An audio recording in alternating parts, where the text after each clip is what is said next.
Salut, c'est Trado. Je suis très content de pouvoir faire plaisir au forum Boursorama de Union Technologie Informatique Group, qui m'a été demandé de nombreuses fois sur le forum et par mail.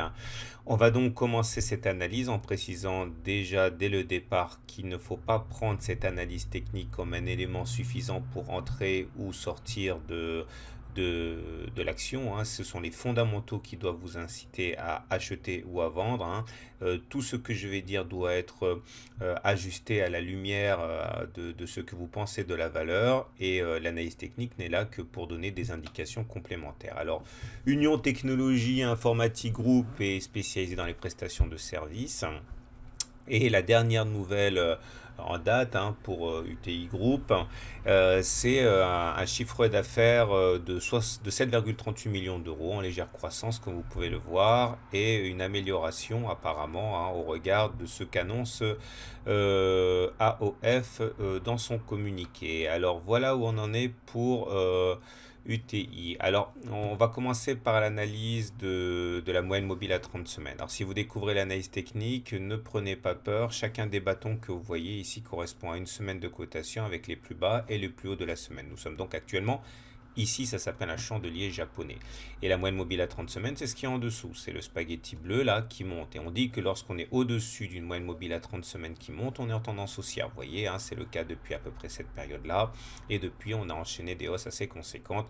Vous l'aurez compris, la situation à éviter, c'est quand on est en dessous d'une moyenne mobile à 30 semaines qui descend, puisque là, ça peut facilement tourner à la traversée du désert. Donc tendance haussière au regard de la moyenne mobile à 30 semaines, confirmé par l'analyse des pics et des creux. Et selon cet autre outil, on dit que lorsque les pics montent et que les creux montent, on est en tendance haussière au regard de la théorie de dos. Et effectivement, c'est ce qui se passe actuellement. On remarquera également les volumes assez colossaux ici, qui montrent que c'est une bonne chose, puisque quand on monte avec des volumes, ça veut dire que derrière, il y a un véritable engouement, alors que si on monte sans volume, ça peut effectivement être beaucoup plus inquiétant, puisque ça veut dire que ce n'est pas suivi par beaucoup d'investisseurs majeurs.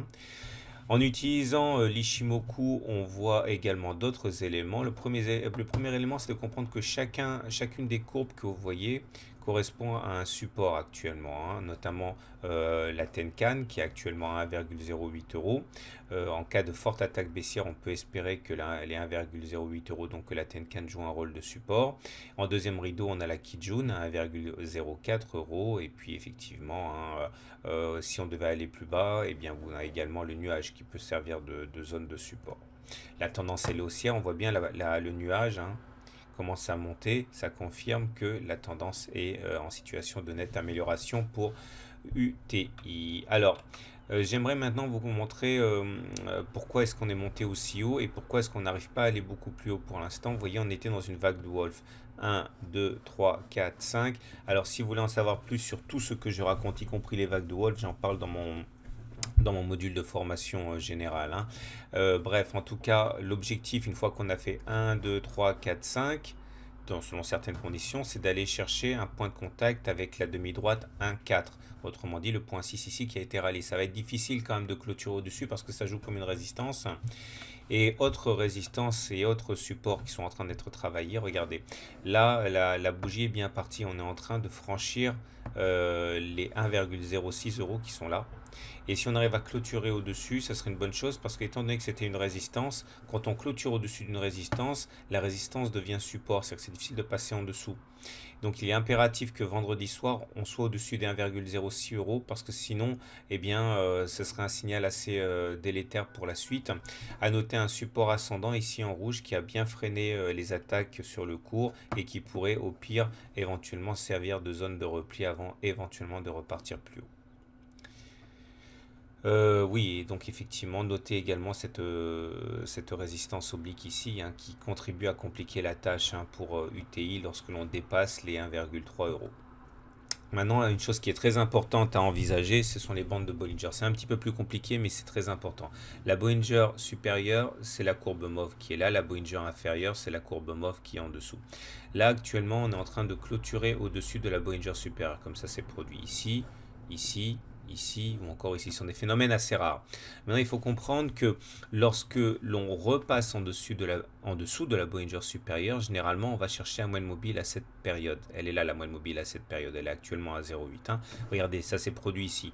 On est sorti des Bollinger au-dessus de la Bollinger supérieure. Une fois qu'on a réintégré la Bollinger, on est allé chercher la M7. On est sorti de la Bollinger supérieure. Une fois qu'on a réintégré la Bollinger, on est repassé en dessous de la Bollinger supérieure, on est allé chercher la M7. On est sorti de la Bollinger supérieure, une fois qu'on l'avait réintégré, on est allé chercher la M7, etc. Ça se reproduit ici. Donc il faut savoir qu'au moment, le jour où on repassera en dessous de la Bollinger supérieure, il faut s'attendre à ce que l'on aille chercher la M7. C'est pas d'actualité, mais c'est statistiquement ce qui se passe. Donc il ne faudra pas vous en étonner si c'est ce qui se produit. Au niveau des indicateurs techniques, il n'y a pas grand chose à dire que vous ne sachiez déjà. La tendance elle est haussière. On le voit parce que le momentum ici il est au-dessus de 0, le MACD il est au-dessus de son signal et le RSI au-dessus de 50. Tout ça, ça veut dire que ce sont bien les haussiers qui tiennent le marché actuellement. On résume. Alors, tout d'abord, je ne suis pas conseiller financier, je suis analyste technique. Donc, je ne suis pas habilité à vous dire qu'il faut acheter ou vendre UTI. Hein. Moi, tout ce que je fais, c'est de l'analyse technique. Et je peux vous dire que la tendance hebdomadaire, elle est haussière. Attention, hein, quand vous regarderez à nouveau cette analyse d'ici quelques jours, elle n'aura pas changé puisque c'est en unité de temps hebdomadaire. Hein. Donc, il faut vraiment vous imaginer que c'est une analyse de moyen terme. Hein. La prochaine résistance, alors je ne sais pas pourquoi j'ai mis 3,97, hein, elle est à peu près 1,40, c'est ce qu'on a vu là, ne tenez pas compte de 3,97, hein, c'est là, on va considérer que le plus haut de la semaine ne sera pas facile à passer, hein, puisque justement c'est sur ces niveaux qu'on a reflué, donc retenez que 1,40 va être difficile à passer, retenez aussi qu'on a un support à 1,06, il ne faut pas passer en dessous, et au-delà, comme je l'ai dit, au regard de tous les systèmes de tendance, on est haussier. Donc voilà, il ne me reste plus qu'à vous présenter succinctement le blog. Donc si vous découvrez le blog, ce qui pourrait vous intéresser en priorité, c'est ici la newsletter. Donc n'hésitez pas à rentrer votre adresse mail et vous recevrez comme ça toutes les mises à jour et n'en loupez aucune par rapport à votre action préférée. Si vous vous rendez tout en bas ici, vous allez avoir la possibilité de télécharger gratuitement le module de formation dédié aux débutants. Donc ça comprend une vidéo de 30 minutes, un livre au format numérique avec des exercices corrigés. N'hésitez pas, vous marquez simplement votre email ici et vous mettez le prénom et le nom que vous voulez, ça n'a pas d'importance et vous allez recevoir directement dans votre boîte mail hein, le module de formation qui est, je le répète, complètement gratuit. Et également, dernière chose qui pourrait éventuellement vous intéresser, c'est d'aller visiter le Trado Screener qui est là. Si vous cliquez ici, vous allez avoir les 250 actions les plus tradées qui sont toutes notées de -6 à +6, hein, -3 à +3 pour la note hebdomadaire, -3 à +3 pour la note journalière et en accumulant les deux, vous aurez une note d'analyse technique hein, pour votre action préférée. C'est mis à jour régulièrement. Voilà, je vous souhaite une bonne semaine et à très bientôt pour une autre analyse technique.